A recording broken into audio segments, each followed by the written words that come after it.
There's a good chance that you're already a better writer than AI, which begs the question, why would you use AI in the first place? Well, the answer to that has to do not with creativity or art, but simply min-maxing your time. My gamer friends will know what I'm talking about. Basically, it's spending your time on the thinking part, aka the creative bits that matter the most, and then letting AI do the grunt work that no one actually wants to do. But if that's the case, how can we get the AI to sound like you so that the transition between what you write and what it writes is seamless, and that it doesn't scream AI written to anyone who reads it? Now, if you don't know who I am, my name is Jason. I wrote 14 books the traditional way, worked for 3 years at Kindlepreneur helping authors self-publish, and then went full-time on this channel to help real authors learn how to make AI work for them instead of replacing them. In this video, I'll show you 2 methods, and maybe a sneak peek at a third, that you can use to make AI sound exactly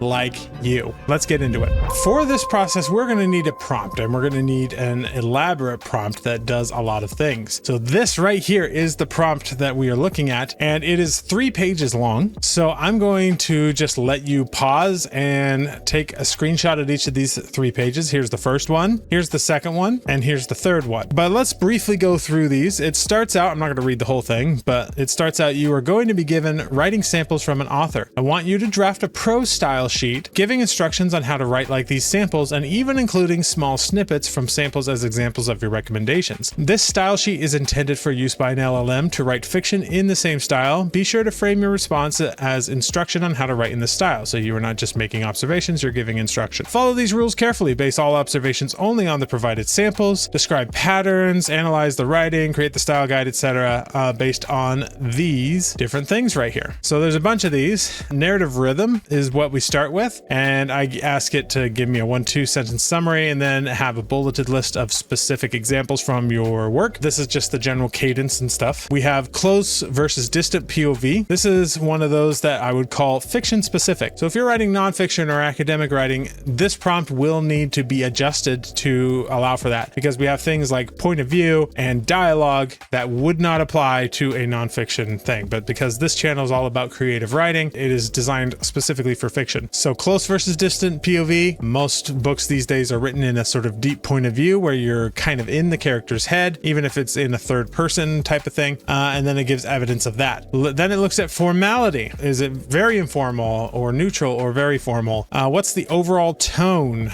of the sample? What's the emotional range? Describe how wide the emotional range is, narrow, moderate, wide, etc. Average sentence length. So this is when we start to get out of the mood and the tone and into more technical style details, such as average sentence length and rhythm. So do you have a nice mix of long and short, or are there lots of shorts or lots of long sentences, etc.? Same thing with paragraphs. Do you have large paragraphs or lots of short paragraphs, etc.? What's the average grade level? This is one that I actually find is one of the most helpful things that I can give an AI, is the grade level of a work, because that makes a big difference in how it writes. And generally speaking, with fiction, especially commercial fiction that you want to have a large audience, it needs to be a relatively low grade level. Then we get dialogue style. What does that look like? Sentence openings, clause structure, and complexity. So the balance of simple, compound, and complex sentences. We get punctuation habits. And this is one of those rare instances where I actually tell it to include something in the style guide, which is I ask it to say, don't include M dashes. So we want those to be gone, even if there are M dashes in the original work. Generally speaking, I just tell AI not to include them at all. Even if I say that, there will still be some that slip through, but generally that reduces them significantly. And then emphasis and cadence tricks. Describe how the author creates emphasis at the sentence level. For example, one-word sentences, fragments, repetition, or contrast, as well as rhythmic patterns and signature moves. And then, because AI can often benefit from being told what to do more than once, I have it add a summarized style rules checklist. So it makes a list of 8 to 15 do's and 8 to 15 don'ts. And before I get people in the comments coming after me and saying that you can't tell AI not to do something because even just mentioning not to do it will make it likely that it's going to do it, like telling a toddler that they can't have a cookie. That used to be the case. These days it is less so, especially thanks to thinking models. So I find that you can absolutely have don'ts in your instructions. If you could frame it as a do, that might be better, but you can still have don'ts. Now, the next step is we're going to take this gigantic prompt and we are going to put it in a Claude project. So if you go to Claude, over here on the left-hand side, you'll see projects. And just so you know, you don't have to use Claude for this. It's just what I happen to be using, but you could absolutely use ChatGPT or Perplexity or any of the others. Gemini will work as well, and create a project. You'll want to name it something like Style Guide Generator, which I've done here.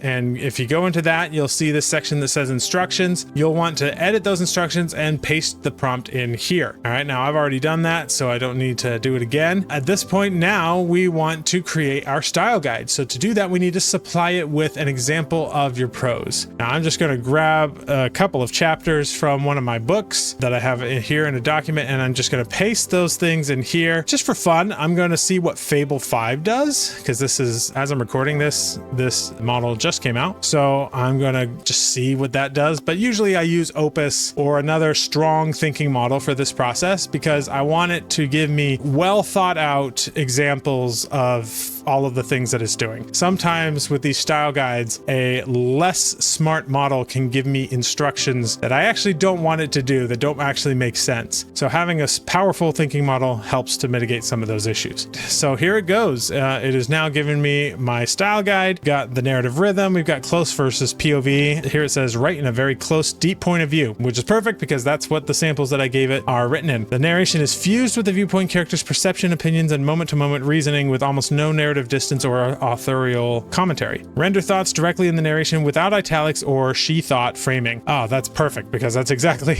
how I wrote that, and it's exactly what my editor told me to write, like when I made that book. Who needed so much space, and boys were so weird, and wow, a real teacher from Skycliff. Let the character reasoning play out on the page in real time, including self-correction. She must be dead. That was the only explanation. But no, she was still breathing. Filter knowledge through what the character knows or guesses, etc. You get the picture. So it's going through, and these are, in fact, small snippets from my actual writing. One of the things that I find to be useful is actually including the sample prose in your style sheet. So when you go to take this style sheet and use it in your writing, also include the larger sample of your writing, because that can sometimes improve the writing as well. The only downside to that approach is that it will also inflate your prompt, which can lead to sort of a bloated prompt, and it will also increase the cost of your prompts as well. But generally, I find that that gives me better prose when I also, in addition to the style guide, have samples of the prose. So on that note, I have a second method besides using a Claude project like I've done here that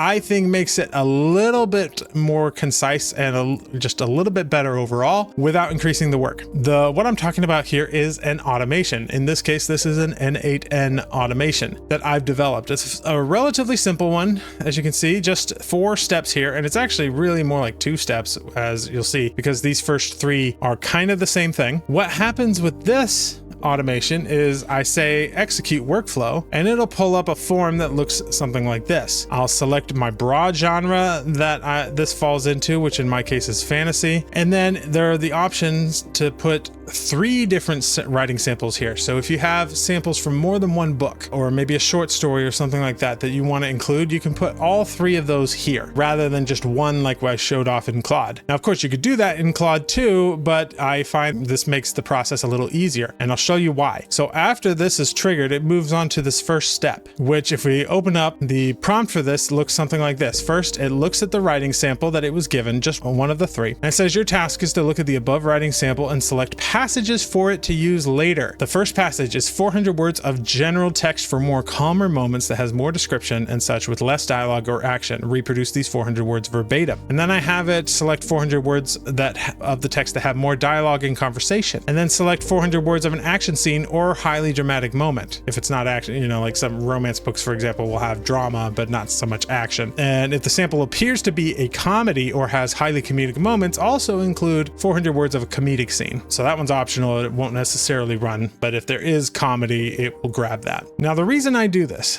is because if you just give it a couple of chapters of your writing, those chapters might not reflect the full spectrum of your writing style. Generally, you're going to be writing differently in a calm moment versus an active moment versus a dialogue moment, etc. And we want to be able to give the AI something a little bit more well-rounded to create that style sheet. So what this does is it takes your sample and actually finds specific smaller samples within it that reflect that larger breadth of writing. And I will often put like half a book in this so it can look through a whole bunch of text to grab these 400 word samples. And then what happens is it moves on and it does the exact same process for the second writing sample and then the third. Now, if you don't have a second or third, it will just skip these and only do it for your first writing sample. And then it goes through and creates the style sheet in this node right here. If we look at that one, this prompt is practically exactly the same as what I showed off earlier. It's just looking at your 3 collections of samples that have been broken down into multiple 400 word chunks. And this allows it to get more concise and more precise with the recommendations that it gives. And then, like I said, it's often useful to have samples included with the style sheet when you are actually using it to write. And so these last 2 nodes here at the end actually take those writing samples that were selected from the larger samples, kind of arranges them in a handy little document along with the style sheet so that you have the whole thing all in one place. Now, of course, again, that increases the amount of context that you're using, but most models can handle it these days, and you can always delete that part of the style sheet if you want. Now, I did promise that there would be a third that I'd give you a sneak peek of, because a lot of people do not have the time or energy to waste trying to figure out how to set up N8N, how to get it,